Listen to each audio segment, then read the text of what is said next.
Hi, Daisy and Eli. It's your Uncle Ari. How's it going? Good. Does it feel like summer there in Seattle where you are? It started to feel like summer here in Washington, D.C. A bit. There was a storm yesterday and we got a power outage. Oh, wow. Well, I'm glad you've got the power back. Otherwise, you might have had to cancel class. Yeah. What did you think of this week's readings about, states disagreeing with each other or disagreeing with the federal government about different issues? It was very interesting. Yeah, I agree. Were you able to understand them? I mean, because they were a little bit complicated. I realized it was a lot packed into those 3 articles. I took detailed notes. I read very slowly and took detailed notes. Really? Okay, well, I want to remind people watching at home that they can pause this and have their own conversations. But since you took detailed notes, why don't you pick one of the 3 articles and tell me, kind of summarize it for me. Tell me what it was about. You can choose any one of the 3. Okay. I don't have the notes with me, but usually when I write it down, I remember it better. So Yeah.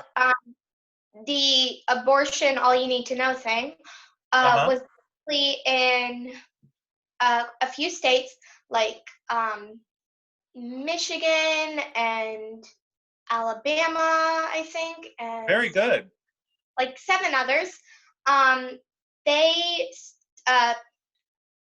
regulated a law that if women have an abortion, then the doctor will go to jail for 10 years and the woman will not be punished. And the laws vary in different states. 99 years up to. Yeah. Oh, not 10. Yeah, 99. Yeah, and it's after like a fetus heartbeat or something. Yeah, it's after 6 months. 6 months. And yeah, and some people consider after 6 months and before 6 months, like they say, no, you can't have it before 6 months, or you can have it before 6 months, but people's beliefs vary. It's 6 That months. was a great summary. I am really impressed at all of the details that you remembered there. Now, there's one key piece of context for this story, right? Which is that in 1973, the U.S. Supreme Court decided what? They decided that no abortion laws were legal? They decided that abortions in the United States are legal. Up until 1973, there were some states where abortion was legal and some states where abortion was not legal. And then the Supreme Court do you have any idea what the case was called? No. I'll give you a hint. It's Roe versus... Wade. No. Exactly. Roe versus Wade was the Supreme Court case where the Supreme Court said statewide bans on abortion are not constitutional. So since 1973, states have not been able to say all abortion is illegal. But between all abortion is legal and all abortion is illegal, there's a lot of gray area, right? And so what we're seeing now is states trying to figure out in that gray area what is okay and what is not okay. But there's something interesting about that article, which is if the Supreme Court says women have a right to get an abortion, why would some of these states be passing laws that come so close to a total ban on abortion that basically, practically speaking, women would not practically be able to get abortions at all? I think it's because they believe really strongly. And I think somewhere in the article it said, or somebody told me, that there was like a big U.S. Lawyer group, and then there's the state, and then and it just goes down and down and down. And as it goes down, people lose power, but they don't actually lose it. They just have more power on that state.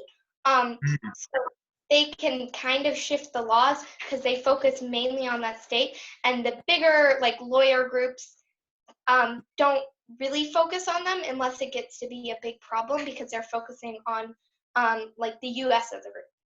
This is an interesting way of looking at it, that your mayor might have less power than the president of the United States, but your mayor will make decisions that might have more of an impact directly on your life than the president of the United States does. Is that what you mean when you're describing sort of going down in levels of power? Yeah. So, Eli, when you see all of these states passing different kinds of laws that either allow abortion in many cases or don't allow abortion in many cases, what do you think about the idea of the US as a country having national laws? How does that happen even though states are passing all of these different laws? How do you reconcile those two things? Well, states have state power, and the federal government has federal power, and like they can set guidelines for the rules, or not so much guidelines, like rules for the rules, but the states ultimately decide what the exact rules are. Well, what happens if the state does something that is in clear direct violation of what federal law says? Well, if it's something that actually, if it was like just a thing that the Supreme Court decided in a small case, then the Supreme Court might be like, it's fine, it's not going to impact any people's lives that much, or if it actually didn't impact people's lives. But if it was something like no abortion or no gun rights at all, or something like that, the Supreme Court and the federal government would probably intervene. You are exactly right to say that the Supreme Court is the decider in these cases. And so in the instance of abortion, with the example of abortion, what we're seeing right now is some states are passing laws that they think probably violate the Supreme Court's decision in Roe versus Wade, but the Supreme Court has become much more conservative. And so they think that when this gets to the Supreme Court might what's called overturn Roe versus Wade, which means the Supreme Court might say, you know what, we got it wrong back in 1973, so we're going to change the rules. And so the states are all trying to maneuver and see whether the Supreme Court is going to change the federal guidance. Let's talk about one of the other articles that you read. Since Daisy summarized the one about abortion, Eli, do you want to summarize one of the other two articles? And you can take your pick, either the one about guns or the one about marijuana. How about the one about guns? Okay, go for it. The United States has a clear law. Everybody has the right to bear arms. In fact, it's more than a law. Do you know what it is? Constitution. It's the Second Amendment of the Constitution. Exactly right. Okay, go on. But what was I gonna say? The city of New York. Oh yeah, the city of New York was changing those gun rights, and the Second Amendment said that everybody has the right to bear arms, but doesn't say about like any like things you have to go through. It's not like a criminal could bear arms. It's just everyone has the right to bear arms. A known criminal could have the right to bear arms. So people are being like, well, if you're a known criminal, you can't bear arms. Simple. If you have had a past crime or have a criminal record, you can't bear arms. And people are arguing that that shouldn't be allowed or that should be allowed. Well, now, Eli, I have a question for you. What if somebody is a criminal and they're bearing arms, but one, nobody can see, and two, they probably aren't holding up their like ID saying, this is me, I'm a criminal, this is my house address, this is my password for everything. But if it's like, let's say there was like a really a criminal named Bobby, okay, and they robbed a bank and without masks on, and they were at a house, and they went to a gun store and were like, well, can I have a gun? No, you're a known criminal. I have the right to bear arms. And if you call the police, so they don't call the police, and they're like, well, I just still can't. You let you bear arms. Well, the Second Amendment, so they have to let them bear arms. Oh. You're getting at a really important point. And the point that you are articulating is that even the rights that are enshrined in the Constitution, some of the most important rights we have as Americans, are not absolute rights. So what does that mean that they're not absolute rights? Well, if you take the First Amendment, which promises freedom of speech, right? The government cannot restrict us from saying what we want. But the freedom of speech is not absolute. I don't have a constitutional right to shout fire in a crowded theater and create a stampede. I don't have a constitutional right to say, I'm going to come to your house and kill you.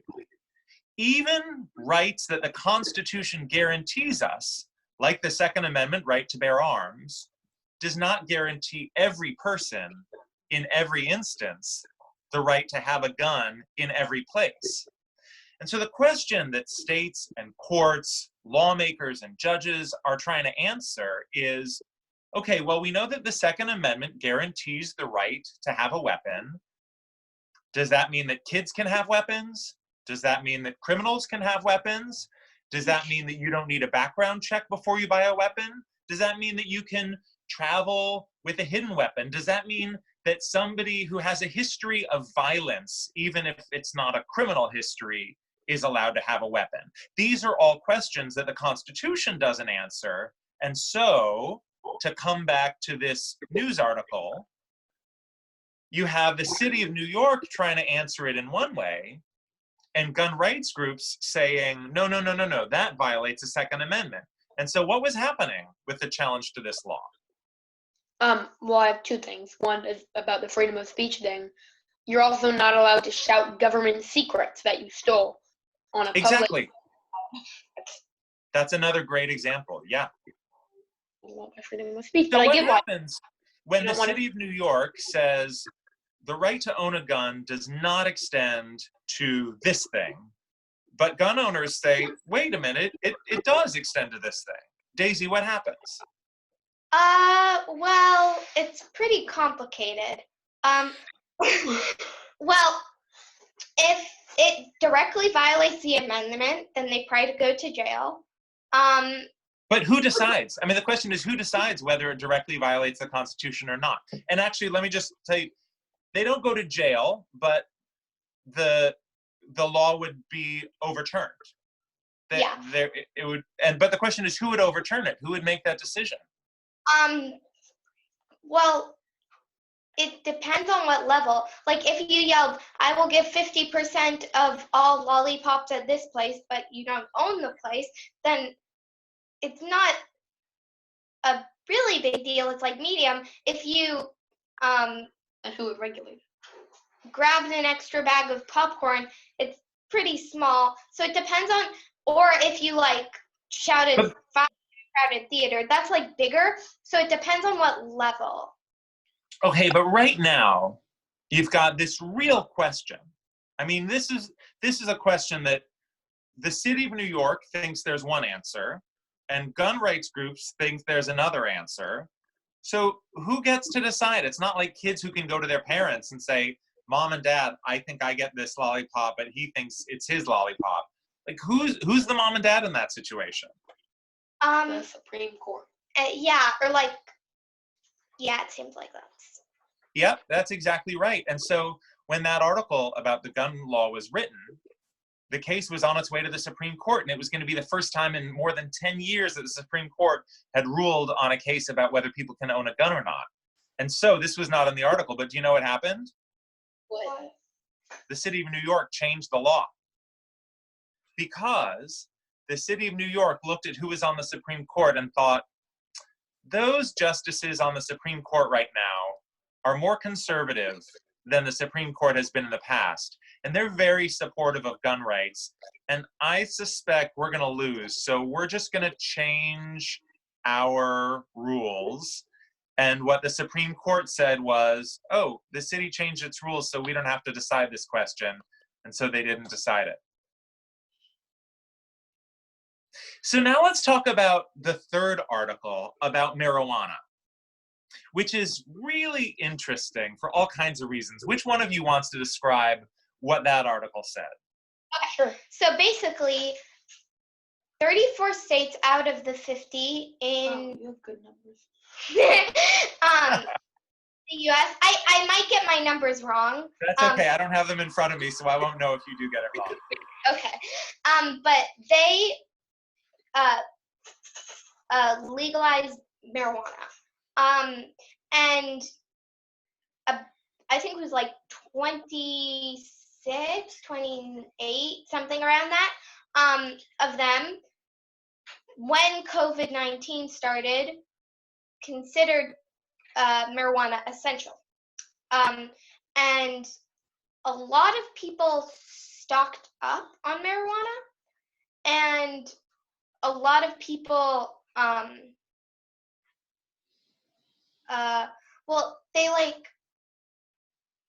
now that marijuana is, it makes people feel better, and it's also, I think, and it's also helping with, it also is supposed to help with like painkillers or something. Yeah, it's a painkiller. Okay, and it's considered essential, but everyone already bought a lot before COVID, so now their business is running low, but now people are panicking more because they want more because people are addicted. So, Daisy, that was a great summary. Eli, are the marijuana laws the same from all the states that have made it legal, across all the states that have made it legal? No, some have not considered it essential. And Some have not considered it essential. Some states say you can only use marijuana for medical purposes if a doctor says that you need it. Some states say having marijuana is okay, but selling it is not okay. Some states say any amount of marijuana is illegal. Some states say more than this amount of marijuana is illegal. It's like there's as many rules as there are states. Not exactly, but there's all kinds of different rules all over the place. And to make it even more complicated, do you know what the federal government says about marijuana? It's illegal. I think. Totally illegal. It's illegal for medical purposes. It's illegal for recreational purposes. It's illegal to have it. It's illegal to sell it. So how can states say it's legal if federal law says it's illegal?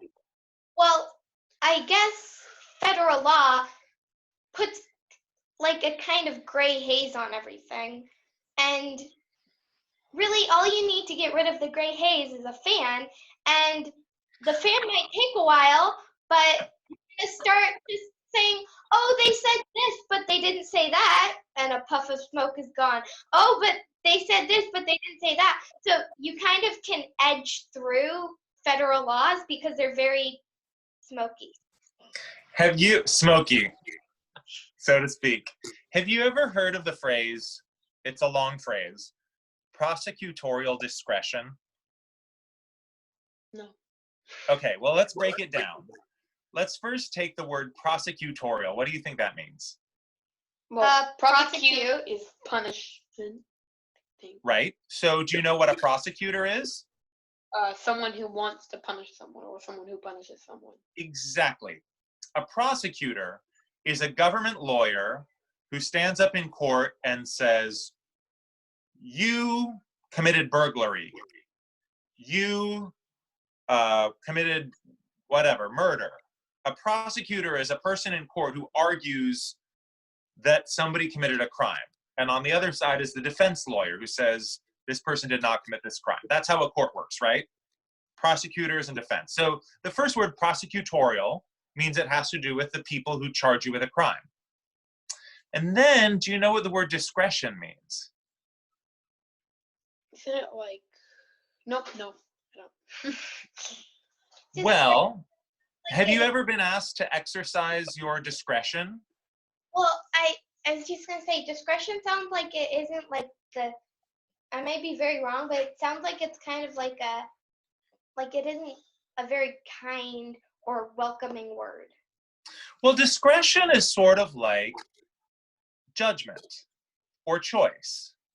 Like I could say, I'm going to give you 6 background articles to read for this class, and you can exercise your own discretion on how many of them you want to read. Or I could say, I think it's important to go for a walk outside, but you can exercise your own discretion on which direction you want to walk. Does that make sense? Do you sort of understand what discretion is? It's like using your own judgment. So is it like prosecutor's reasoning? Yes. So you can imagine a prosecutor is looking at 10 people who might have done something wrong. And one of them might have committed a murder. And one of them might have robbed a bank. And one of them might have smoked some marijuana. And the prosecutor is going to say, well, I've only got so many hours in the day. And yeah, any of these could be charged as crimes, but I'm going to use my prosecutorial discretion. Do you have a sense of what that might mean? Like who I should well, in that case, it would be like, I'm going to use my reasoning to see who has either the least or the most. If they're like, they want to challenge and want to save somebody who had no hope of being saved, they'll probably do the hardest case, probably either the murder or the marijuana, because the marijuana is set in stone for the federal government. So I might use my prosecutorial discretion to say, murder and bank robbery are really serious crimes that hurt a lot of people. And smoking marijuana is technically illegal, but I've got bigger fish to fry. I've got more important things to prosecute. That's one way that I might use my prosecutorial. Maybe it wasn't even like a big burglary. Maybe they stole like $20, but yeah, or maybe they even returned it back. Or so that's right. So that's one way of using prosecutorial discretion. But another way of using prosecutorial discretion is saying, well, look, I saw him with the marijuana, so I know that I could easily convict him of that. But the murder case is going to be really hard to prove. So I'm going to use my prosecutorial discretion to go after the guy for the marijuana, but not the murder. So this is all a big wind-up to talk about how the federal government is handling marijuana cases right now. And basically, in states where marijuana is legal, federal prosecutors have said, all right, well, federal law still says you can't do this. State law says you're okay to do it. So we're going to use our prosecutorial discretion and really only go after people for this crime when it looks like it's part of a big drug smuggling operation, or it looks like they're doing other really bad things on top of this, and this is just part of a larger package. And if somebody is just smoking marijuana on the street, we're going to use our prosecutorial discretion and not go after them, even though it might actually be a federal law. There's an expression that I wonder if you've heard before, that states are the laboratories of democracy. Does that ring a bell? No, but it sounds like it should. That's a good point. It sounds like it should. Well, before I tell you where it came from, Daisy, can you try to figure out what that might mean, that states are the laboratories of democracy? Well, I know that democracy is an elephant. It's a blue elephant. Democrats, it's a party. Oh, that's the Democratic Party. Oh, When right. I'm talking about democracy, I'm not talking about Democrats versus Republicans. I'm talking about the system of people governing themselves and choosing their leaders and figuring out how they want to be governed. America is a democracy. We are a democratic country, even though we're a democratic country that sometimes elects Republicans. So that's small d Democrat and big D Democrat. The difference, I understand it's confusing, between the political party and the system of self-governance. Anyway, all of that said, what do you think it might mean that states are the laboratory for democracy? Well, a laboratory is like a science lab. It's where you do experiments, right? Yeah. So states, I guess, try to see what they can do with laws, or? Yes, it's exactly right. States try new things and kind of see what's working and see what's not. Eli, Like- what do you think this means? So, like, let's say in a laboratory someone was trying to mess with the laws of gravity. They're probably not going to succeed. It would be like a state trying to mess with the law about gun rights. But maybe they would succeed, and maybe they wouldn't, and maybe something that starts in one state becomes a national policy. And actually, let me just tell you where this phrase came from. It was used by a Supreme Court justice named Louis Brandeis in 1932, and he was the first Jewish Supreme Court justice in United States history. So he was the one who coined that phrase, states are the laboratories of democracy. Very true. And this is something that we've seen happening with abortion and marijuana and gun rights, and we've also seen it happen with a lot of other issues. And so one of the things that I asked you when you were preparing for this class was to see if you could think of any other issue where states have been laboratories for democracy. Have you been able to come up with any? I have. The one I can think of at the top of my head is Florida, because they opened the beaches when No, they actually didn't open the beaches. People just rushed in there as soon as the laws were lifted. Well, some parts of the state did, and some parts of the state did not. But this question of whether or not to reopen is a really interesting one, and you're right that this is one where different states are taking a different approach. Sorry, was there more you wanted to say about that, Daisy? no. But that's a great example. Eli, can you think of any other examples? Yeah, mine is how much they're spending on education. That's a really good one. What about racial segregation That's a great one. Big one. or even slavery, where some states Beats that. thought slavery was wrong and should not be allowed, and other states wanted to continue to enslave people. And that's what the Civil War was fought over. Or in the 1960s, the civil rights battles over segregation, separating people by race, that was something where different states had very different approaches, and ultimately the federal government and the Supreme Court got involved. Or can I give you another example? What about same-sex marriage? Yeah. When you were born, some states allowed two men or two women to marry each other, and other states did not and said it was illegal. And it was actually just 5 years ago that the Supreme Court said same-sex marriage is legal and the Constitution protects it, and only then did every state in the country allow two men or two women to get married. So before we conclude, I want to see if you have any questions that we haven't answered.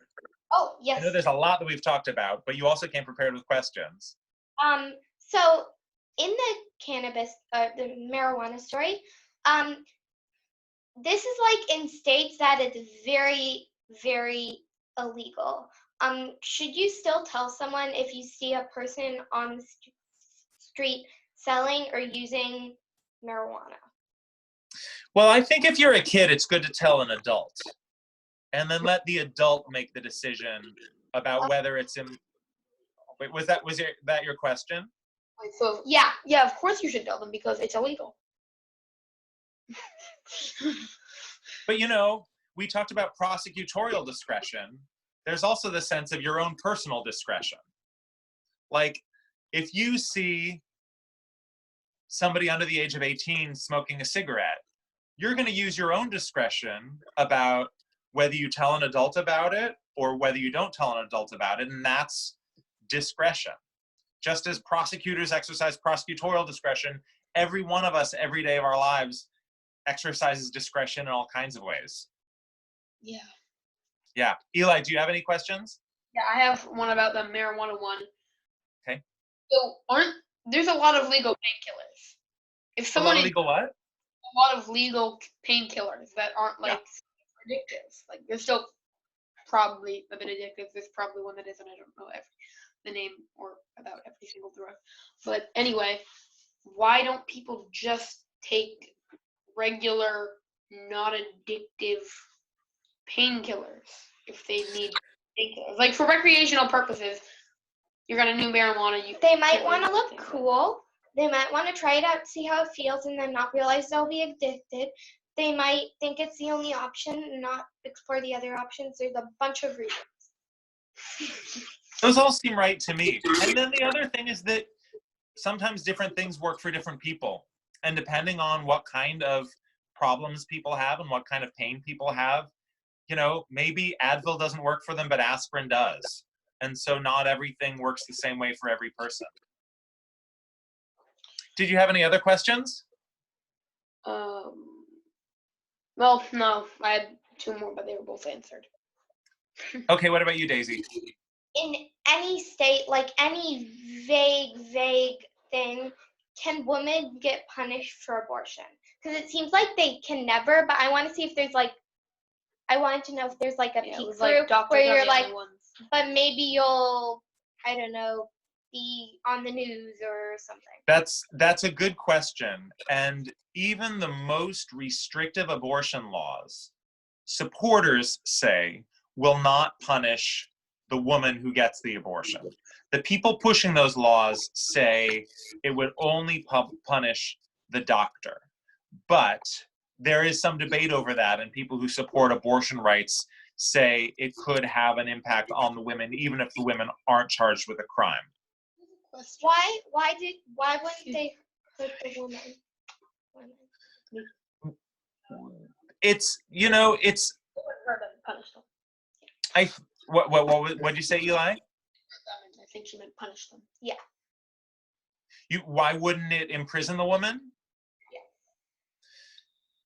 Yeah. That might just be a political question, that the people pushing those laws thought politically it would be too unpopular to punish the woman, but politically they thought punishing the doctor makes more sense because the doctor is the one who actually performs the procedure.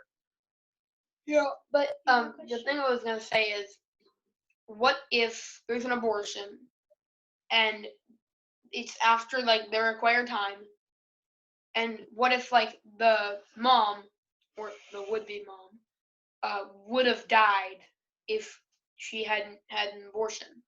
Because many of these laws do include an exception for the life of the mother.